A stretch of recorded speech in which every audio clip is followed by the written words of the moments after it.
Shri Sai Satcharitra, Chapter 14, Ratanji Vadya of Nanded, Saint Mauli Sahib Dakshina. In the last chapter, we described how Baba's word and grace cured many incurable diseases. Now we shall describe how Baba blessed Mr. Ratanji Vadya and gave him an issue. The life of this saint is naturally sweet. His various doings, eating, walking, and his natural sayings are also sweet. His life is bliss incarnate. Sai gave bliss to his devotees as a means of remembrance.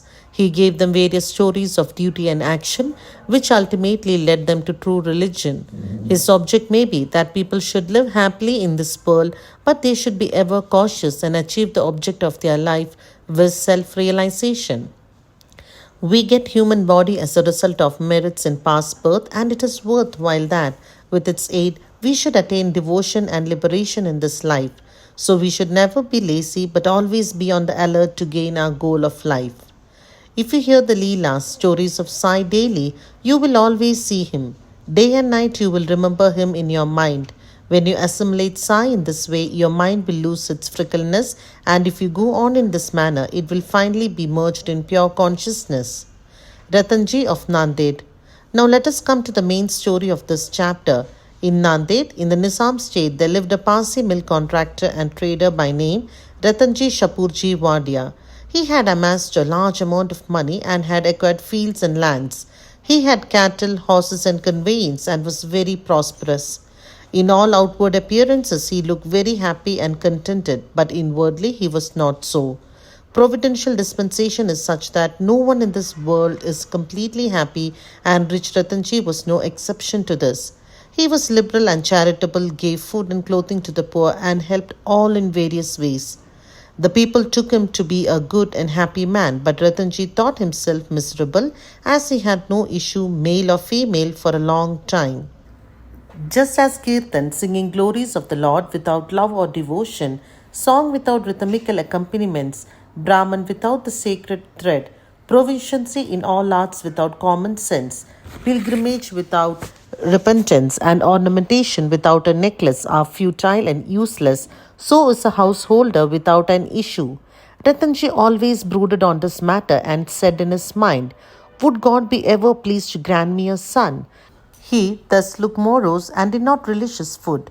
Day and night he was enveloped with anxiety as to whether he would ever be blessed with a son. He had a great regard for Daskanu Maharaj. He saw him and opened his heart before him. Daskanu advised him to go to Shri, take Baba's darshan, fall at his feet and seek his blessing and pray for an issue. Ratanji liked the idea and decided to go to Shri. After some days, he went to Shri, took Baba's darshan and fell at his feet. Then opening a basket, he took out a beautiful garland of flowers and placed it around Baba's neck and offered him a basket of fruits. With reverence, he then sat near Baba and prayed for him, saying, "Many persons who find themselves in difficult situations come to you, and you relieve them immediately. Hearing this, I have anxiously sought your feet. Please do not disappoint me." Sai Baba then asked him for dakshina of rupees 5, which Ratanji intended to give, but added that he had already received rupees 314 from him and that he should pay the balance only. Hearing this, Ratanji was rather puzzled. He could not make out as to what Baba meant. That was the first time he thought that he had come to Shri, and how was it that Baba said that he had earlier got rupees 314 from him? He could not solve the riddle.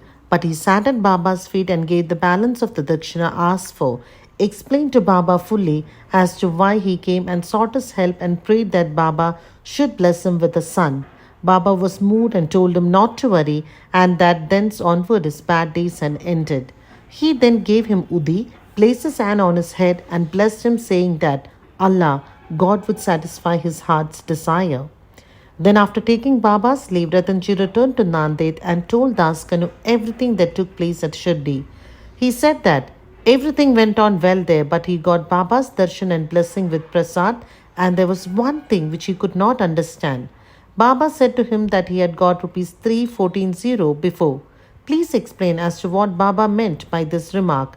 He said to Daskanu, I never went to Shri before, and how could I give him the sum to which Baba referred?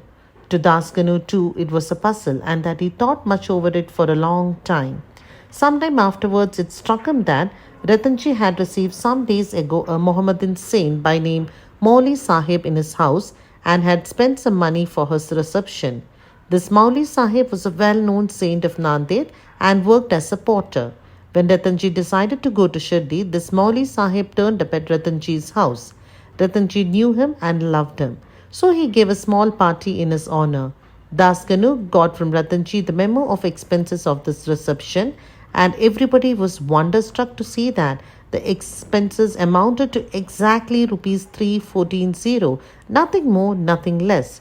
They all came to know that Baba was omniscient, that though he lived in Shirdi, he knew what happened outside far away from Shirdi. In fact, he knew the past, present, and future and could identify himself with anybody.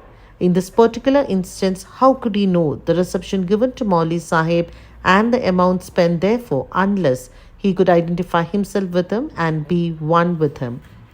Ratanji was satisfied with his explanation and his faith in Baba was confirmed and increased. In due time, he was blessed with a son and his joy knew no bounds. It is said that he had in all a dozen issues, out of which only 4 survived. In a footnote towards the end of this chapter, it is stated that Baba told Rao Bahadur Hari Vinayak Sate after the death of his first wife to remarry and that he would get a son. R.B. Sate married second time. The first 2 issues by this wife were daughters and he therefore felt very despondent. But the third issue was a son. Baba's word did come true and he was satisfied. Dakshina. Now we shall close this chapter with a few points about Dakshina. It is well known fact that Baba always asked for Dakshina from people who went to see him. Somebody may ask a question. If Baba was a fakir and perfectly non-attached, why should he ask for Dakshina and care for money? We shall consider this question broadly now. First, for a long time Baba did not take anything. He stored burnt matches and filled his pocket with them. He never asked anybody for anything, whether he be a devotee or otherwise. If anybody placed before him a paisa or 2, he purchased oil or tobacco. He was fond of tobacco, for he always smoked a beedi or chillum, an earthen pipe. Then some persons thought that they should not go to saints empty-handed and therefore place some copper coins before Baba. If a paisa was placed before him, he used to pocket it. If it was a 2 paise coin, it was returned immediately. Then after Baba's fame had spread far and wide, people began to flock in numbers and Baba began to ask Dakshina from them. It is said in the Shruti Veda that puja of the gods is not complete unless a gold coin was offered. If a coin was necessary in the puja of the gods, why should it be not so in the puja of the saints also? Ultimately, the Shastra laid it down that when one goes to see God, king, saint or guru, he should not go empty-handed. He should offer something, preferably money. In this connection, we may notice the precepts recommended by the Upanishads. The Brihadaranyaka Upanishad says that the Lord Prajapati advised the gods, men and demons by one letter, Da. The gods understood by this letter that they should praise Dhamma, that is self-control. The men thought or understood that they should practice Dana, that is charity. The demons understood that they should practice Daya, that is compassion. To men, charity or giving was recommended. The teacher in the Taittiriya Upanishad exhorts his pupil to practice charity and other virtues. Regarding charity, he says, give with faith, or even without it, give with magnanimity, that is liberally, give with modesty and sympathy. In order to teach the devotees the lesson of charity and to remove their attachment to money and thus to purify their minds, Baba extracted Dakshina from them. But there was this peculiarity, as Baba said that he had to give back 100 times more of what he received. There are many instances in which this has happened. To quote an instant, Mr. Ganapatrao Bodas, the famous actor, says in his Marathi autobiography that on Baba's pressing him often for Dakshina, he emptied his money bag before him. The result of this was, as Mr. Bodas says, that in later life he never lacked money as it came to him abundantly. There was also secondary meanings of Dakshina in many cases in which Baba did not want any pecuniary amount. To quote 2 instances, 1. Baba asked rupees 15 as Dakshina from Professor G.G. Narke, who replied that he did not have any money. Then Baba said, I know you have no money, but you are reading Yoga Vasishta. Give me Dakshina from that. Giving Dakshina in this case meant deriving lessons from the book and lodging them in the heart. where Baba resides. 2. In the second case, Baba asked a certain lady, Mrs. R.A. Tarkat, to give rupees 6 as dakshina. The lady felt pain as she had nothing to give. Then her husband explained to her that Baba wanted 6 inner enemies, lust, anger, avarice, etc., to be surrendered to him.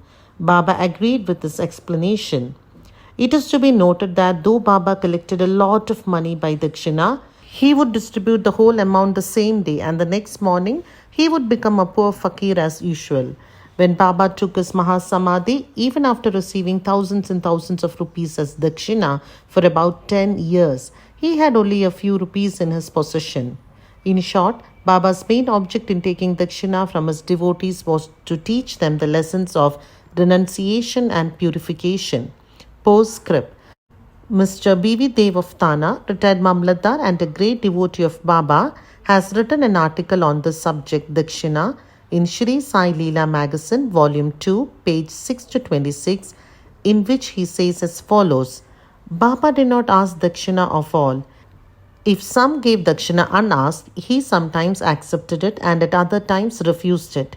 He asked it of certain devotees only. He never demanded it from those devotees who thought in their minds that Baba should ask for it and then they should pay it. If anybody offered it against his wish, he never touched it, and if he kept it there, he asked him to take it away. He asked for small or big amounts from devotees according to their wish, devotion, and convenience. He asked it even of women and children. He never asked of all the rich for it, nor of all the poor. Baba never got angry with those of whom he asked dakshina and who did not give it. If any dakshina was sent through some friend who forgot to hand over the same to Baba, he reminded him of it and made him pay it. On some occasions, Baba used to return some sum from the amount tendered as dakshina and ask the donor to guard it or keep it in his shrine for worship. This procedure benefited the donor or devotee immensely. If anybody offered more than he originally intended to give, he returned the extra amount. Sometimes he asked of some more dakshina than what they originally intended to give, and if they had no money, asked them to beg or borrow from others. Of some, he demanded dakshina 3 or 4 times a day. Out of the amount collected as dakshina, Baba spent very little for his own sake, viz. For buying chilim, smoking pipe, and fuel for his Duni sacred fire, and all the rest he distributed as charity in varying proportions to various persons. All the paraphernalia of the Shuddhi Sansthan was brought by various rich devotees at the instance and suggestion of Radha Krishna Mai. Baba always used to get wild and scolded those who brought any costly and rich articles.